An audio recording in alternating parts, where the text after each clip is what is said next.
আগামী 17 তারিখ কার্তিক পুজোর দিন সন্ধেবেলায় আমার একটা ছোট দুর্ঘটনা ঘটে যায়। আমি বান্ধবীর বাড়ি থেকে বাড়ি আসতে গিয়ে আমার পড়ে গিয়ে পাটা মুচকে আমার পায়ের 4টে আঙুল ফ্র্যাকচার হয়ে যায়।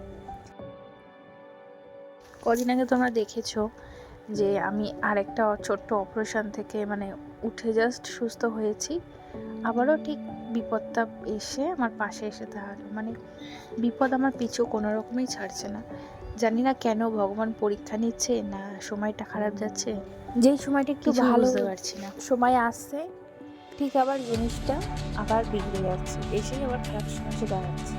কিন্তু হ্যাঁ, এটা বলবো যে যারা ভালো সময়ে আমার পাশে ছিল আর তারাও কিন্তু অলওয়েজ খারাপ সময় আমার পাশে আছে।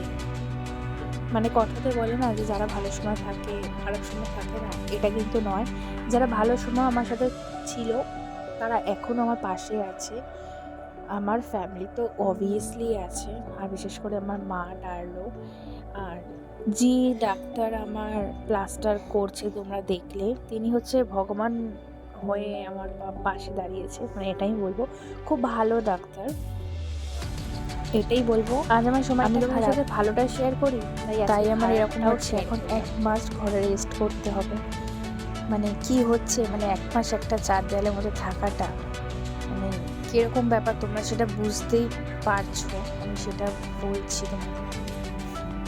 আর শুধু বাড়িতে থাকা নয়, আমার বাড়িতে সবাই আসছে, বান্ধবীরা আসছে, আমার শ্বশুরবাড়ির লোকজন সবাই এসেছে আমার সাথে দেখা করতে, যাতে না আমার মাইন্ডটা অন্যরকম মনে হয়, যদি মাইন্ডটা ভালো থাকে। তাই জন্য কিন্তু সবাই আসছে আমার সাথে দেখা করতে, প্রতিদিনই প্রায় বলতে গেলে আসছে। আর বিশেষ করে এখানে দুটো মানুষের অবদান আমার লাইফে প্রচুর, আমার মা আর আমার বর।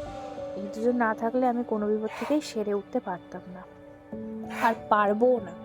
আমার মনে হয় আমার লাইফে আমার বর আর আমার মা পুরো ভগবানের মতো আমাকে দাঁড়িয়েছে। তারপর তো আছেই